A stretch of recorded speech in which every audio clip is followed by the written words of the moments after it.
Hello everyone, welcome to this video. I'm going to wrap up the year. I know that it's already January, okay? I haven't felt like filming in a long time. So this is going to be a little less structured. I'm just going to go through the list of the rest of the books that I read for the year of 2020 and just tell you my rating and a small little opinion on them. I'm sorry this is less structured, less thought out, but I just really want to make a video because I had so many other books that I read and I don't want to forget about them. So without further ado, we're just gonna get into it. So after Breath Becomes Air, I read American Prison, a reporter's undercover journey into the business of punishment by Shane Bauer. This was so interesting. He literally went undercover, was basically an investigative reporter, and he went undercover as a guard in prison.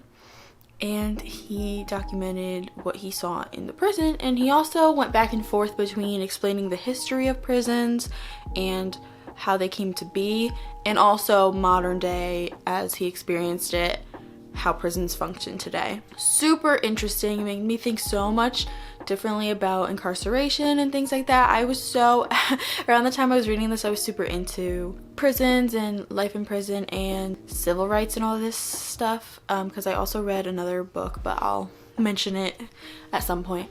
I rated this 4 stars on Goodreads. I thought it was an amazing piece of journalism, and it was really educational as well, and it really delved into history. It was just a lot of education and information that I think is beneficial to people of America who might not have an opinion about prisons, because I never really considered prison and what it's like for people who are incarcerated, so it's a very interesting read. The next book I read is Lightning by Dean Koontz. Dean Koontz, I realized recently that he is one of the most famous horror writers, or maybe, wow, check your facts, girl, I don't even know what I'm talking about. But I finally got around to reading one of his books. I don't know how, but I always end up reading books about World War II, that connect to World War II. I don't know, it's I'm gravitated, maybe in a past life I was in World War II or something. Hopefully on the good side, but nonetheless, this was super crazy. It was about time travel, and it focused on Hitler, trying to I don't know, it's a lot, but it was super cool to talk about time travel and the way that time travel worked in this realm, because there's a lot of books that I read that talk about time travel and they all have different rules of how it works, and this perspective was really interesting and the story was really engaging. After that, I read Neverwhere. This is by Neil Gaiman. You know, Coraline, Neil Gaiman. My mind blanked. Oh, I've seen this book recommended on just about every list I've ever come across, so I was let me give it a shot, and it was really something that it was fantasy. I don't really read a lot of fantasy, but it was definitely fun. It was an adventure, and I went on the adventure and I had a grand old time, so I recommend it for people who like fantasy. Then I read The Alchemist by Paulo Coelho. That was another one on my poster. If you don't remember, look at my last 2 videos about books. I'll link it in the description. I got to scratch off another book, and that's mostly the reason why I read books from the poster, because a lot of them I'm not really I want to read as a choice, you know, if I didn't have the poster. But I rated it 3 stars just because a lot of it, the way it was written, the story, I just wasn't that engaged. I mean, it's a good life lessons. I feel like I didn't absorb a lot of it. I think I was distracted while I was reading. Not Paulo's fault. This next book, X Factor. This next book gripped me. It had me. Complications, a Surgeon's Notes on an Imperfect Science by Atul Gawande. I think that's how you pronounce it.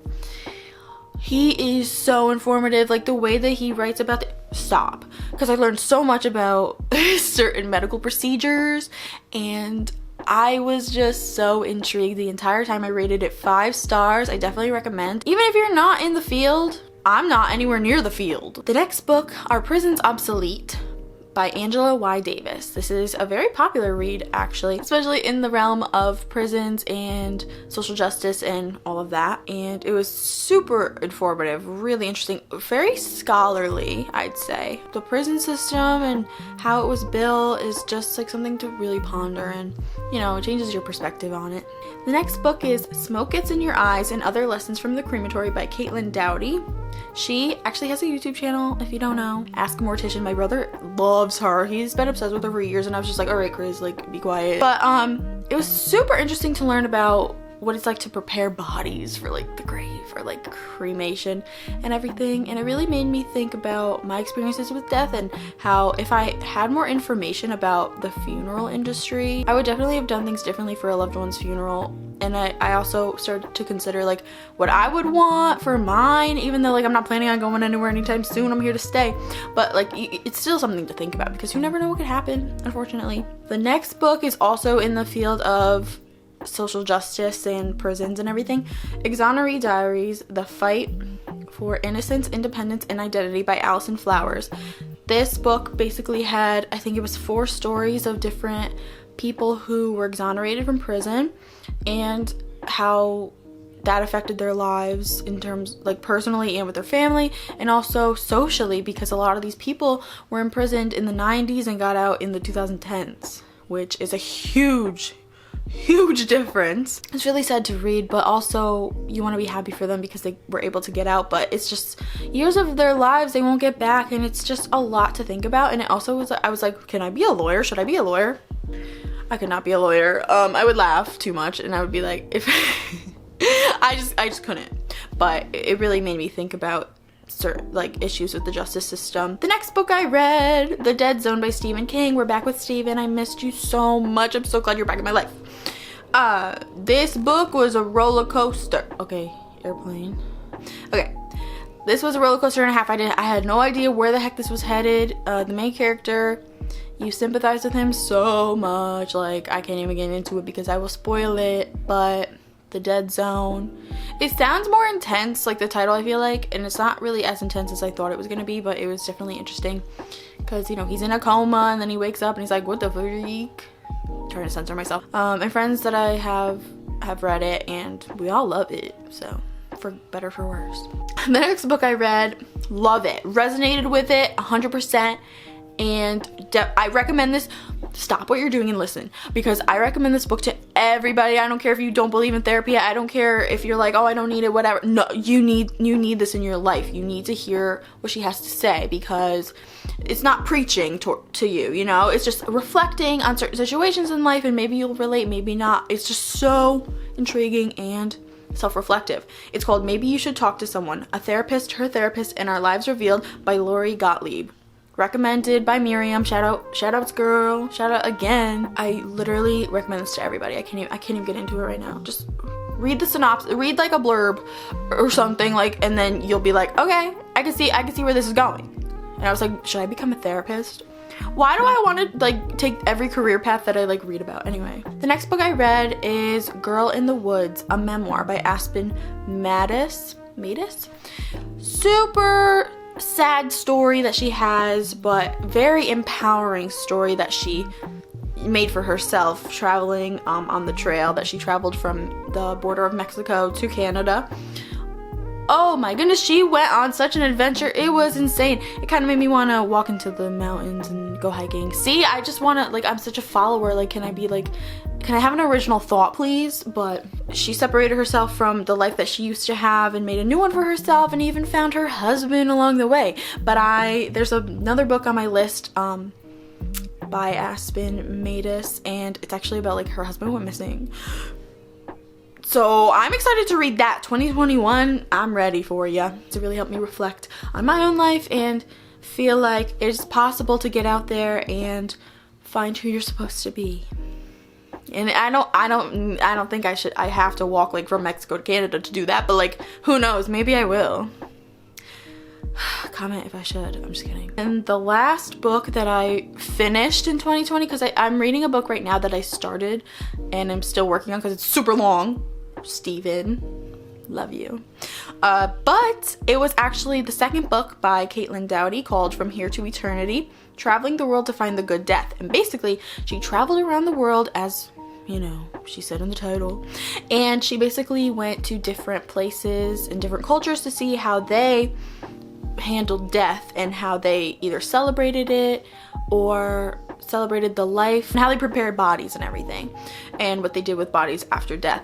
And some of the places were actually in America, and they're pretty interesting. Like, I had no idea that there were alternatives to just embalming a body or cremating a body in America, but I knew like other places did different things. I just didn't know to what extent, and it's so fascinating to hear about how different cultures prepare bodies or deal with death, and it really opens your mind to the idea that the funeral industry is just like any other capitalistic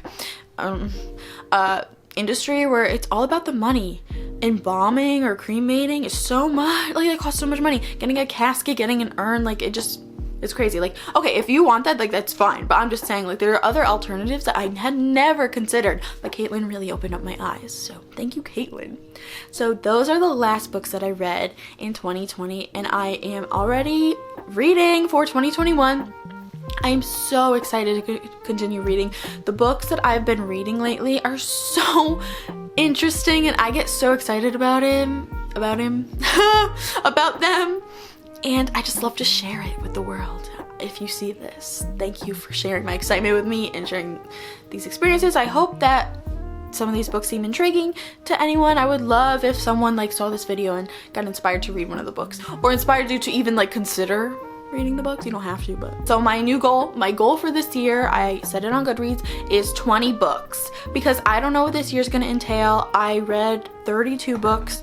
Whoa, 32 books in 2020, mainly because of quarantine and everything was shut down, so I had so much free time on my hands. I don't know how this year's gonna go. Things aren't looking that great with the virus by any means yet, so I don't know how much time I'm gonna have to read, but for now it's looking pretty attainable, that goal. So I'm very excited to share what other books that I read. Thank you so much for watching. I'm almost at 1,000 subscribers, which is insane. Like, I don't know if anyone's gonna watch this who like wants to subscribe, but definitely like do that if you would like, because I will definitely have more book videos and stuff like that. So thank you so much for watching, and I'll see you in the next one.